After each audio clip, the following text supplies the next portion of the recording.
Hi, welcome to Blogging Heads TV. This is Culturally Determined, and I'm your host, Aryeh Cohen-Wade. And my guest today is Kate Havard. Kate, could you introduce yourself? Hi, my name is Kate Havard, and I am a writer, book reviewer, and theater critic, and I live in New York City.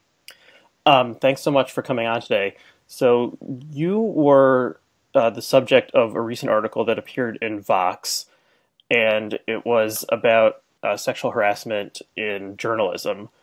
And what was a little different about this article from the many other articles we've been reading lately is that the people who were acting inappropriate towards you were sources who you were trying to interview when you were an intern at the Washington Post. So first of all, why did you, can you talk about the process of deciding that you wanted to share your experiences publicly? Sure. I actually decided to talk about it when I saw that Catherine Goldstein, the writer, put out a call on her Twitter account for women who had left careers in journalism because or in part of because of sexual harassment. And while this had never been something that I'd spoken out overwhelmingly, it was something that did happen to me, especially while I was a post intern, that helped me make the decision that I didn't want to be a reporter anymore. And while I thought that this was a kind of very individual decision, reading all the stories and hearing other people speak out made me realize that I was definitely not the only person who had to deal with this kind of behavior. And I wanted to speak out mostly because, seeing these other people come forward with these big names, the men who were harassing me when I was at the Post, nobody's ever heard of them. They're not going to make headlines. They don't even need to go down for justice to be done, but it did have a serious impact on my career. And I thought it's still okay to talk about this kind of stuff because the culture could change if there are voices enough speaking out. Because I thought when it happened to me that I was the only person that this was happening to, which is a very silly thing in hindsight. But I thought if someone had told me at the time that I could do something about it, I wish I would have done more. Mm-hmm. So were you in college when this happened? I was actually about a year out of college. I graduated in 2012 in May, and I had a journalism internship at the Weekly Standard, and I was working in D.C., but when I had been a student, I had done some student journalism at the Maryland State House in Annapolis, because I went to St. John's College there. So when they needed a winter intern at the Washington Post, the reporter I knew there reached out to me and asked if I wanted to come finish my internship that I was doing at the Weekly Standard at the Washington Post. Mm-hmm. So it was still my first year out of college, but I had been working as a journalist in other places. Mm-hmm. So can you describe, for people who haven't read the article, we'll link to it below, can you describe one of the instances of sexual harassment? Sure. I mean, the first one that really made me realize that that was really, because there was a lot of people saying kind of inappropriate things. The Maryland State House has this kind of old school backroom politics Mad Men feel to it. That's kind of the aura going on there. So there's a lot of questionable stuff. But the first time that I really was upset by something was when I was in a press gaggle asking questions to a lawmaker. I asked my question, I turned around, and I walked out, and he catcalled me as I walked away in front of all of these other reporters. And I remember just flushing bright red and being so there had been things that have made me raise my eyebrows, but nothing that made me feel ashamed. And that was just really, really embarrassing. And it was gross, and nobody said anything to him about it either. In fact, everyone around me kind of pretended it didn't happen. Mm-hmm. And then, I mean, that's the one that really sticks in my mind as as the first this is not okay. This is not good. I'm upset by this, not just uncomfortable. And then there was a bunch of weird stuff this lawmaker who had put a pair of fake antlers on his head and chased me around his desk in his office. And then there was just wow. People, I mean, that seems like something from the 1950s. Yeah, it's something that I couldn't believe was actually happening to me when it did happen. And then afterwards, I texted his staffer, "Tell your boss not to chase women around with antlers on anymore, ever." And he came up to me afterwards to apologize. But he the staffer wasn't or sorry for doing it. The lawmaker, I think but he didn't apologize because it was inappropriate. He was just I heard you might be mad at me. And it was like a kid. He didn't understand why a lawmaker shouldn't be doing that kind of thing. Mm-hmm. It was a strange time. And then there were the sources who you could tell that they were just paying too much attention to you, and you knew that a certain percentage of your interview time had to be spent wasting energy on like managing their impression of you, and it was distracting me from doing my job, and I had to decide whether I wanted to spend the rest of my career doing that sort of thing. And there was one who would be sending me sort of text messages all the time. I would see him. There was a big drinking culture in the Maryland State House, so we would all go out with lawmakers and lobbyists. They're there for only 90 days. Lawmakers have a per diem. It's like a 3-month party that they go on when they're out there. And a lot of times they go out, and then on Monday nights they will be like drunk when they're legislating on the floor. Wow. But they would go out to these like drinks. They say, I'm not taking blood alcohol tests there. I would just say sometimes they seemed a little loosey-goosey by the time they made it to the floor. But you would all go out in groups. But there was one who would invite me out. And one time I went, and I thought it was going to be a group, and it was just him. And it was clear that he was trying to make a move. And I felt like I kind of walked into a trap that he had set, because I went there for reporter reasons. Then I was there trying to be like, if I'm rude to this person, he won't be my source anymore. I've made this rookie move that I'm going to look stupid. I'm going to look like a floozy. And he, after that, even though it was very clear that I didn't want to be there and left, just like paid the wrong kind of attention to me. He sent me text messages about my clothes, but not when I was in the room. Like, hey, I see you're wearing that color today. But like, he wouldn't be there. So I wouldn't have known when he had seen me. So it was kind of like an I'm watching you thing. Oh, wow. It was very creepy. And I finally told him to leave me alone, and he did. But after that, I didn't feel comfortable going to him to report anymore. Mm-hmm. Because he had been so persistent in his attention beforehand. So even though, some people could say, like, well, what's the big deal? He, like, hit on you, you rebuffed him, he left you alone. Yeah, but he shouldn't have hit on me at all, because I was just trying to do my job, and he made it harder for me to work. So those are some of the things that happened. And it was like, and not only with the lawmakers, there was a group of people that I was reporting on, that were there doing, protesting against the gun control bill that was coming through. And they like created a forum, and on the forum were posting gross things about me. And they would also, one of them said, I'm not going to give you an interview, because the Washington Post is a liberal rag that reports on this stuff dishonestly. And it's a shame that you're such a slanted, biased reporter, because otherwise we could have gone on a date and I would have loved to take you out to dinner. So I forwarded this note to my boss as like, okay, well, this person doesn't want to be interviewed. My boss called him, or no, he wasn't my boss.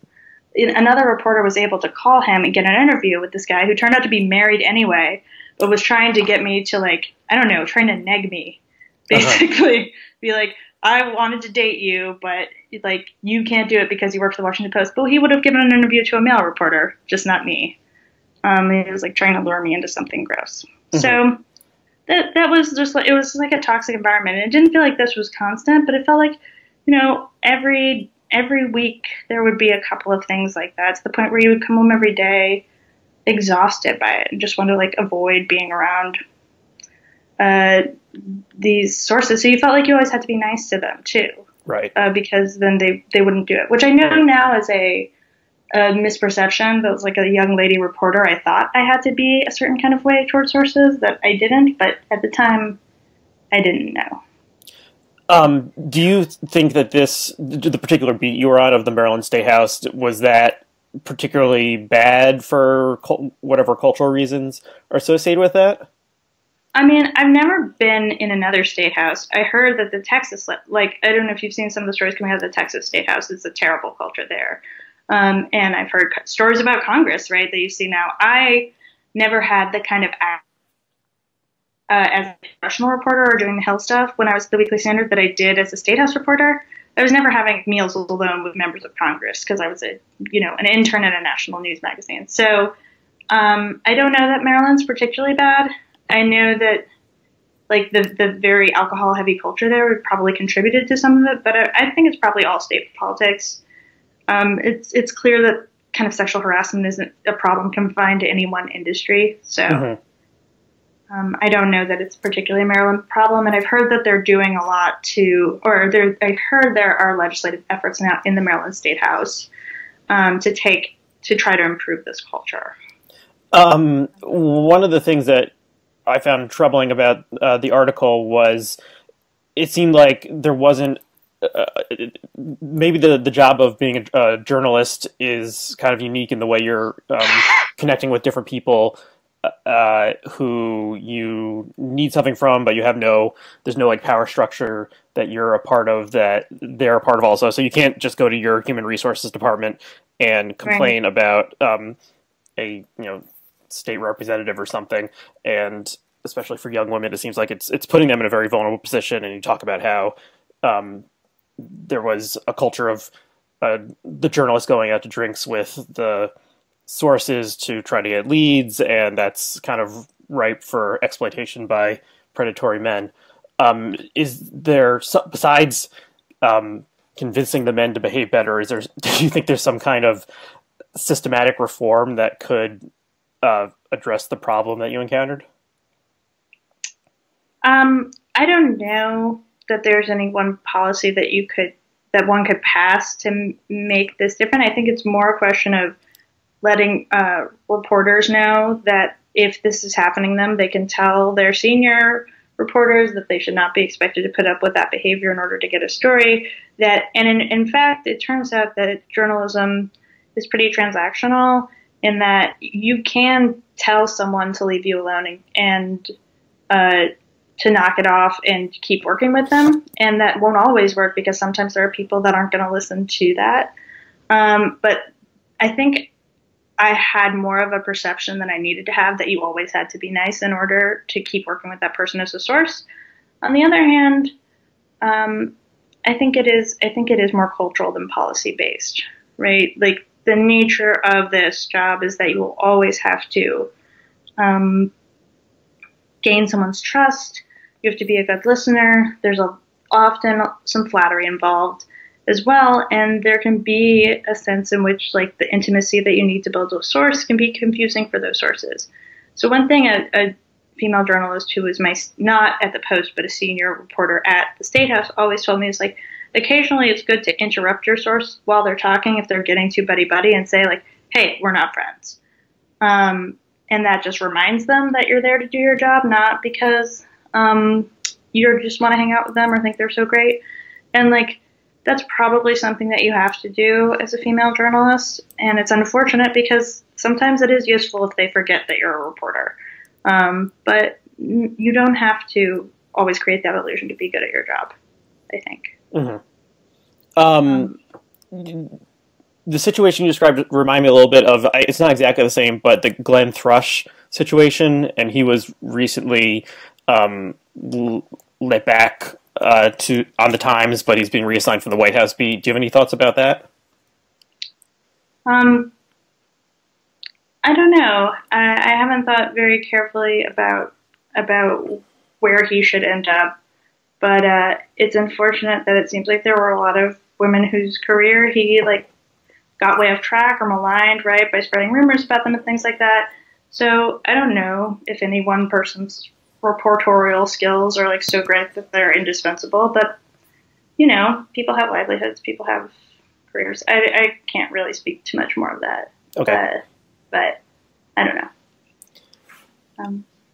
know.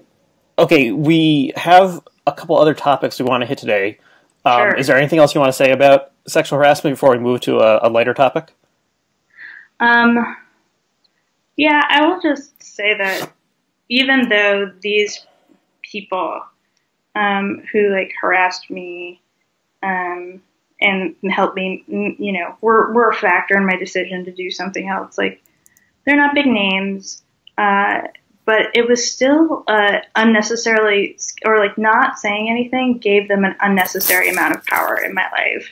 And being able to speak to it has been, even though I was totally in that field anymore, has been very healthy for me, and also has made me realize how little I had to fear from them, even though I thought I did at the time. And I hope that more people will say something. I hope if young reporters are getting harassed, that they will tell more people, and that the more you say something, the less power those people have over you. So Mm-hmm. that's my thought on that. Mm-hmm. Well, thanks for coming forward. I think this is an important aspect of this like sprawling story about sexual harassment. Okay, so we're gonna take a complete right turn here, and we're gonna talk Sure. about Star Wars: The Last Jedi because you are Yeah. a Star Wars super fan, and on Twitter you shared some cosplay photos that you dressed up as a X-wing pilot to attend Star Wars: Last Jedi. So, what did you think of the movie? Um,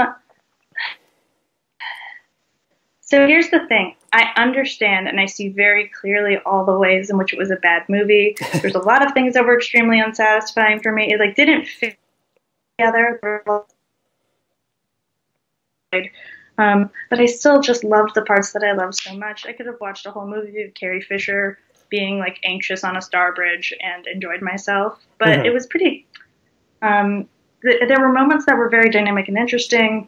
I still don't understand why nobody mentioned the fact that Leia can survive being blasted into space. Nobody even talked about it, like, hey, that's pretty impressive, or like, that's a weird thing that woman did that we've never seen her use the Force before. Like, I also don't know if anybody, like, does Kylo Ren think she's dead? Right. Does he think he killed his mom? Right. Did he We should say save her in there'll space? be No one multiple knows. spoilers in this in this conversation. So if people haven't seen The Last Jedi yet and are holding out, maybe they should skip this part. But yeah, I that part. Oh yeah, I feel like if you're watching a Blogging Head thing about Star Wars weeks after the thing came out, you're dedicated enough that you should have seen it by now. So sorry. Yeah. It's your own fault. Yeah, I thought that was weird. I mean, it was very beautiful. Like seeing someone fly through space like that was a kind of beautiful image. But I almost thought if she had died right then, it would have been a more affecting like storyline just to have a character like that taken, a huge character taken out in a kind of semi-random way and this very violent way. Yeah. I guess it would be kind of similar to how Han was killed in The Force Awakens, but and I also think, yeah. since we know that Carrie Fisher herself passed away last year, it did seem like, oh well, they're getting rid of her now, and that's that. But now they made her the big character who from the original trilogy who's sticking around. So I have no idea how they're gonna get out of that pickle. Maybe with computer graphics. Yeah, I mean, I hope they don't resuscitate her. I hope they just blow something up at the beginning of the next movie. I will say that despite how odd her like reanimation was, the fact that they did that gave me this like tremendous sense of unease for the rest of the movie because nothing was off limits. I did not know what they could or could not do in the movie because it was like nothing we had ever seen in Star Wars. I believed that they could have killed Leia right in the middle of the movie, but then they could have always re-killed her later. They could have killed Finn later. I believed that he was going to go because they almost killed Leia. Sorry, another spoiler. Like anybody was sort of expendable at that point. Right. And so I had no idea what was going to happen while the movie was happening. In that sense, it was good, but I think they'll find a way out of it with her. And also, I would say losing Carrie Fisher was so terrible last year. I just like have to put off the Leia thing for 2 more years. So even though it was bad, I was so happy she wasn't dead that I'll take it, even though it makes no sense. I'll go for it. I also like that they added in that like pity Chewbacca hug at the end of the movie because everyone was so mad in The Force Awakens when she hugged Rey and not Chewie after Han died. So they like made this big point of showing Carrie Fisher and Chewbacca hugging. It's like, okay, we get it. You read the comments. But it was sort of, I mean, the love story, or I don't know what we would even call it a love story. Whatever's going on between Kylo Ren and Rey is like really Twilight fanficky. Oh, you don't. But You don't. also kind of What you do? Does that mean you do like it or you don't like it? Kind of both, right? It's really fun to talk about. I'm sure it could go horribly. I honestly think no one can say they know what's going to happen in 9 because even if they were setting up plans for it, it has to be totally different now. They were planning for a movie in which Leia played a central role, and they can't do it now. Right. So it's going to have to be something else, and whatever it is, I can't tell you. So that's kind of fun, because there is something sort of formulaic about it. I thought Luke was pretty bad. There were some parts that were fun, but he was totally uneven. This like sarcastic, joke-making, fun Luke we've never seen before, even though some of his jokes were pretty good. And so he would kind of go back and forth between, like, not a regular Luke, he's a cool Luke, and then like Jedi Master Luke who's sad all the time. I liked Yoda. I thought that he was more like the original Yoda, and I liked that he wanted to set all the things on fire. That was like probably the best scene in the movie, I thought. Uh-huh. I really enjoyed it. It was weird and interesting, and the characters seemed to be growing in an interesting way. So yeah, I think I'll see it again at some point, but probably on the big screen. I'm still kind of like mulling over how I really feel about it. I definitely didn't like it as much as Force Awakens. I feel like it kind of wasted some of the goodwill that Force Awakens brought back by being so good.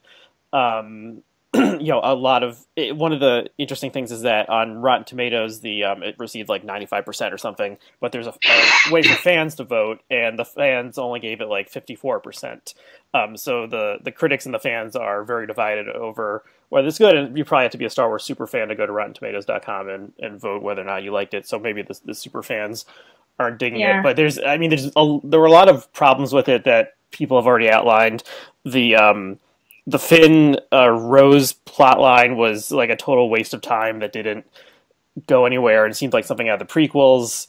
They really wasted Finn, who was this like totally new type of character from Force Awakens, and they just sent him on this meaningless quest. And it was like they set up this Rube Goldberg plot, and they needed like 5 things to happen to send them on this quest, and then the quest ultimately was totally meaningless. But like, why were they?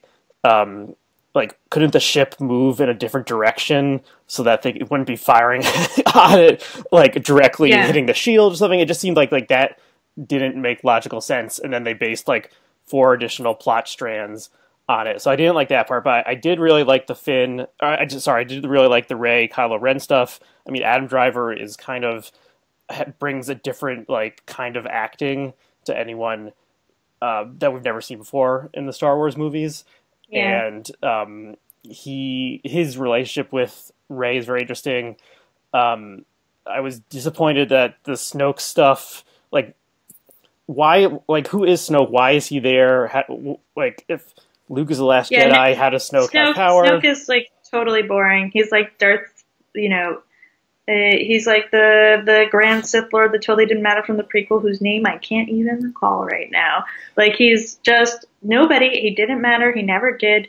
And so you feel nothing when he dies. It's like they reenacted Return of the Jedi, but you don't care about Palpatine at all. Right. And Adam Driver's a good actor, and he has that kind of like dark, whiny intensity that I think they were going for with Hayden Christensen that he could never pull off. Mm-hmm. Like, you actually see conflict. It's not really clear what he wants instead, what he wants to do with Rey, like in terms of the dark and light sides of the Force, but it leaves a lot of stuff open. Like, there was a lot of meta stuff going on, right, about like burning the old books and growing beyond the original trilogy to like become a new thing all of our own, where we're not doing dark side and light side. We're doing something more interesting. But he still kind of just looks like dark side to me. So we'll see. There was a lot that I didn't like, but they could have done more with Poe Dameron too. But I thought having his plot be about being wrong, even having Finn's plot be about failure, that was interesting. I'm not sure it would work for every movie, but I don't know. It seemed like it was trying out a bunch of stuff, and maybe this will change the way the reaction to it will change the way 9 takes shape, especially since it is kind of a blank slate for us at this point. Mm-hmm. How did you feel about Luke evaporating into nothingness at the end? Oh, I thought that was nice. I thought that was like the way that Luke should go, right? That's like a very high form of like Jedi death. Luke Skywalker really sucks. I can't believe he just ran away and let the First Order come back. Like, all of the dudes in the trilogy, they just ran away. That's really what Luke was up to on the planet. If he wanted to burn the books, why not do it then? What is he waiting for? Mm-hmm. Like, just geek, boo, ban it all. So I was glad to see him go in a sort of heroic way. That was his way. I thought they could have done a better job of memorializing Han between him and Leia than by like imbuing these dice that we've like almost never talked about or seen before with this grand significance. Like, couldn't we have done some sort of like would have resonated with. And the same with that showing the hologram video to Luke, which I thought was a nice moment in the movie. Yeah, I like that too.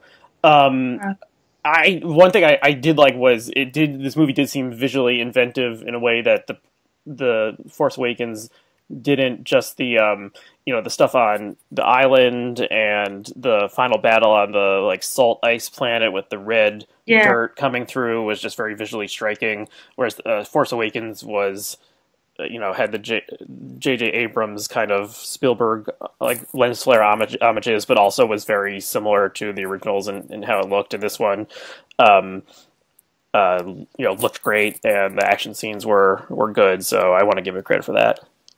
Yeah, I do think it did a nice job of. I think I read some of this, is making the universe bigger, like getting the sense of there being worlds where people are pretty happy with the state of things. This like opulent rich universe is like their versions of Cloud City, and they're like slave kingdoms where like that was nice. I thought it just didn't like there felt like it needed a really hard edit, and a lot of important stuff didn't get fleshed out so that a bunch of dumb stuff could happen instead. I could have missed it. Yeah. Do you have any thought that there's been some kind of like political readings of the movie, and apparently there are people who think that since Disney took over, it's been like taken over by social justice warriors, and there's the reading of it that it's before you had this kind of elite like aristocracy of the Force, and it was based on bloodlines, and the final scene of the movie where the urchin child draws the broom to him using the Force apparently is like a democratizing of this world. And we saw the character, there's general much more diversity in this movie than in racial diversity than in any other movie, and gender diversity. Do you have any thoughts on that? I mean, I don't know that. What do I say? I don't know. I can't imagine there being Star Wars people that are really like, and only for the sake of Star Wars and not for the sake of whatever political argument, going to bat for the midi-chlorians. Like, that was a terrible part of Star Wars, where like Anakin was like, I would prefer to pretend that it has nothing to do with your blood at all, because that was just a total reinvention of everything that was said about the Force in the first couple of movies. And I think the more we can forget about that, the less. And like for the bloodline things, like the Jedi are all species, so that doesn't matter as much. And I'm totally not interested in talking in the like politics of whether there are female protagonists or male protagonists or what race they are.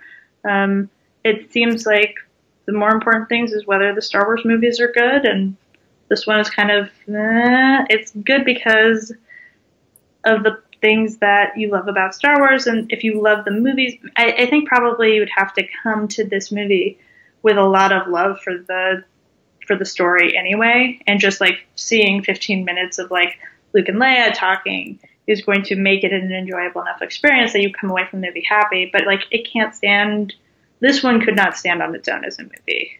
And I think that if they want to, if all the talk about growing beyond the old and building something new, but with the same sort of things that you've learned from the old movies, they want to do that and have something meaningful be there when they like burn the old Jedi books, they're going to have to get a lot better.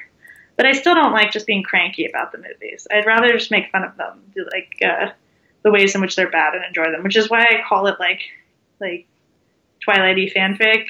But like in it's bad, but I kind of love it way. Yeah. So if people haven't seen it, what's wrong with you? But I would recommend you see it. But yeah, it definitely wasn't as good as Force Awakens or the originals, better than the prequels. That's a low bar. I'll probably see it again in theaters anyway. Yeah, I've seen it twice. Okay. Did it improve on the second viewing? There were some things that got better when I didn't have to worry as much about what's going to happen next. And some things that were weird before just stayed weird. It was... I could enjoy it in a different way. Mm-hmm. I don't know that it got better. I think it will probably get worse. But I still enjoyed myself in the theater. Cool. So do you want to hit our Shakespeare topic real quick? Yeah, sure. So in addition to sharing a Star Wars fandom, we also share a Shakespeare fandom, that other great cultural product that the world loves, William Shakespeare. And there was a piece that ran over the summer by Stephen Greenblatt in The New Yorker, and it was a long kind of meditation on Shylock. And I read it just in the past couple weeks and thought it was fascinating. I will include the link below. I encourage everyone to read it. But Greenblatt, who's Jewish, brings his kind of personal perspective. It's parts of it are a memoir about him attending Yale in the early '60s and at the anti-Semitism he attracted there. But it's also an analysis of the play and specifically the character of Shylock, who is the comic villain of the play, and most people at this point there's often a confusion thinking that he is the titular merchant of Venice, but no, he's the moneylender, right. and is the villain of the play. And there's also a kind of historical analysis of the position of Jews in the Middle Ages and the Renaissance, and how they were confined to a ghetto. And I believe Venice was the first place where the Jewish ghetto was originated, and talks and kind of uses the metaphor of the ghetto to discuss the history of prejudice and things like that. So do you have any thoughts on this piece or anything else you want to say about Shakespeare? Yeah. One thing I'll say is people always talk about, Shylock's not really the Merchant of Venice, Antonio is the Merchant of Venice. I'm not sure that that's an error. I think it might be deliberately ambiguous, especially because Portia asks when she comes to the courtroom, right, who is the merchant here and who is the Jew? Mm-hmm. That it might be sort of the way in which other titles are about characters that are kind of ambiguous. What I thought was really interesting about the Greenblatt article was this notion that Shylock was supposed to be the villain, and Shakespeare kind of got carried away with him and made him better and more interesting than he's supposed to be.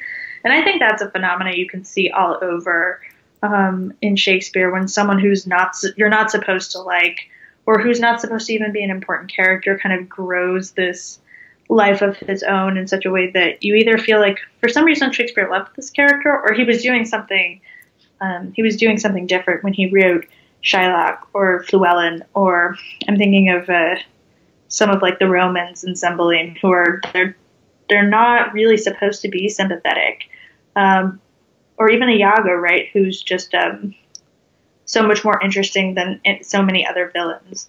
But because of this vitality that Shakespeare writes into them, they kind of grow out and kind of run away with the play. Mm-hmm. And people never really even remember the heroes of the main couple in Much Ado About Nothing, because the side characters are so lovely and wonderful. It's almost like he doesn't have control over where focus goes in his plays, because the poetry sort of runs ahead of him. But I wouldn't necessarily characterize it that way. That was what I was most touched by in it. Like, it wasn't so much about Shakespeare as cure for xenophobia as Shakespeare becoming interested in different soul types in such a way that it couldn't be as simple as who's the hero and who's the bad guy. He was hitting on something really true about how muddled the play gets. Especially a play like that, where I think he's wrong. Greenblatt says in the article that we're supposed to be happy at the end and laugh at Shylock's conversion and love Portia and be happy that they've defeated this wicked villain. And I think it's impossible for any production, even in that time, to strictly walk away pleased at the end of the play, because even after the conversion scene, there's this ugly scene where Portia tricks her husband, right? And they, after she frees him from Antonio's, convinces him that she's committed adultery, and then once he's freaked out, tells her like catches him in a lie and humiliates him, and they go off stage. And it's this very disturbing ending to a play that already has been disturbing because of the Shylock plot. But that's a way to say that, like, even conventional audiences who would have not been disturbed by anti-Semitism would be disturbed by, like, a marriage plot that involves a wife telling her husband she's been unfaithful and then never, like, coming to harmony at the end. Like, it's a bad match that's saved at the end of The Merchant of Venice. And Portia's a really nasty customer. And I think it's really hard to play her as simply a hero, even though she has this beautiful speech about about mercy. She's really unmerciful, not just to Jews in the play. Mm-hmm. So I think he's right. Or he at first says that he thinks it's an accident that Shylock's been written so sympathetically. But it's probably not. Like, it is meant to shake us up, not just about this bad character, but about the people the community that Shylock is living in is pretty corrupt as well. Mm-hmm. Mm-hmm. Yeah, it's a fascinating play. I need to reread it. I haven't read it since college. The idea that, like, Shakespeare, like, it was so powerful that his abilities of creating characters outran him, and he, like, unintentionally created someone who was more human than he needed to be, is just, like, a fascinating idea. And it's hard to know how the contemporary audience would have taken Shylock. I've been taught that it probably would have been wearing, like, a garish anti-Semitic mask or makeup or something like that at the time. So he would have been seen as a comic villain, and it is a comedy. It's not a tragedy, even though it seems like the tragedy of Shylock. And I totally forgotten about the goings on at the after Shylock gets scuttled off stage and says he's going to convert, which are weird and don't seem like he needed to get this fifth act, and he needed to get the marriage plot part of it to work out in order for it to, like, qualify as a comedy. But the piece again, doesn't work out. Which the piece which I would recommend also notes that it's we don't know if Shakespeare ever would have met anyone who is Jewish, but is still able to, like, imaginatively project himself into this person in the character of Shylock, who seems fully formed to us, and what a act of imaginative power that is. So it's such a It was so interesting that the part where Greenblatt says that he got all these details right that a lot of other people were getting wrong, except he didn't put right in the ghetto. Right. So the ghetto was both a means of confinement for Jews, but also protection, because they were locked in at night, and so they were protected from unruly crowds or pogroms, although I don't know if that term is historically accurate for this era. Or so that young men wouldn't come and steal your Jewish daughters from their bedrooms in the middle of the night, which happens in The Merchant of Venice when they live in the center of town. Right. So this essay also, considers the history of the ghetto and how it's a metaphor that originates from Jews in Venice, but obviously we still refer to the ghetto today in our society. But yeah, and then this, like I said, this double double-edged sword of the ghetto that keeps you in, but also protects you from the depredations of the majority culture. So I strongly recommend it, and we'll include the link below. Since I always have time to talk about Shakespeare, has any other like Shakespeare news hit you lately, or have you seen any Shakespeare productions that have been good lately? Unfortunately, no. I've been out of the Shakespeare loop, even though I've just relocated to New York. But no, I did just have a book come out of essays on Shakespeare, though, that we could mention at the end of this podcast. Oh, sure, yeah. Yeah, so you edited a collection of essays? Yeah, I was one of two editors on a collection of essays called Athens, Art, and Jerusalem. It's written in honor of one of my professors at St. John's College, Mayor Flamenhoff. And the essays are divided into three sections. Athens is the essays on Greek drama and Aristotle, and Arden is the Shakespeare one, and then Jerusalem is essays on the Hebrew Bible. And the Arden section has essays on Lady Macbeth, Cymbeline, Richard II, King Lear, and Falstaff, and has a really fantastic essay on Falstaff that I love very much. And he's another one of those characters, like what Greenblatt talks about, that doesn't seem like he's supposed to take over the force of a whole play, but does. And that one, that's a really interesting examination of that phenomena, where someone who is, in a way, another nasty comic villain that we're supposed to scowl at, who sort of wins us back, while retaining his ugliness as well. Yeah, and I read a couple months ago, Harold Bloom is putting out a series of kind of monographs on single Shakespeare characters, and the first one is Falstaff. I believe the title is just Falstaff. Bloom is at the very end of his career, and this is what he's devoted himself to, which is interesting. The book is kind of uneven, but if you're a Falstaff fan like I am, worth reading. He loves quoting just huge passages of Shakespeare, so you kind of get almost the effect of rereading. I reviewed that book and I did not like it. I did not like his Falstaff book. I thought it was too sentimental. Very sentimental. Basically, every time he comes up against something that Falstaff says that he says Falstaff wouldn't say, he goes, he didn't mean that. But it's totally not based off of anything in the text. And basically says, like, Hal's a monster because he's a murderer, but Falstaff would never do that. Even the part where Falstaff murders some people, it's just in good fun. Like, he really thinks Falstaff's the embodiment of everything good. Prince Hal is the embodiment of everything bad. And he doesn't ever account for what these two people could love about each other. Because love says something ugly about at least one of them. Mm-hmm. It's, I mean, Bloom is sort of like, you can tell he thinks of himself as Falstaff, right? Right. So it's more of a book about Bloom, who is an interesting person, but maybe not a very disciplined reader of characters that he loves a little too much, which I have been guilty of as well. I mean, it's a lot of writing about Shakespeare is you end up writing about yourself. Yeah, holds up a mirror to nature, as it were. Yeah, I would agree with that. I still think I'm interested to see where he goes with this.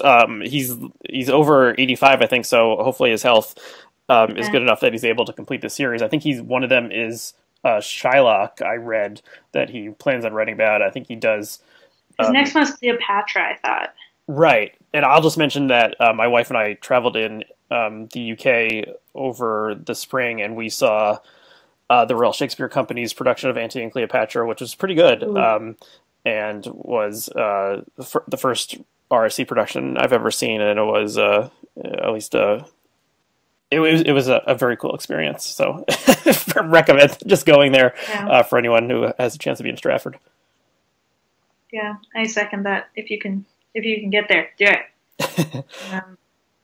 Okay, cool. Yeah. I think we've reached the end of our episode. So, Kate, thanks so much for coming on and talking about something personal and sharing that story, and also geeking out over other players. Yeah, thank you for having me on, but letting me end with Shakespeare instead of whatever it is I began with. I appreciate it. And where can people find your work if they're interested in learning more? They can find my work through my Twitter at Kate Havard. Cool, and that'll be linked below. Okay, great. So thanks so much. Thanks to all of our listeners and viewers. You can subscribe to this show on iTunes. We're on all Blogging Heads shows are now on YouTube, so you can subscribe to Blogging Heads on YouTube. Follow me, REACW, on Twitter, and we'll see you next time. Great, thank you. Bye.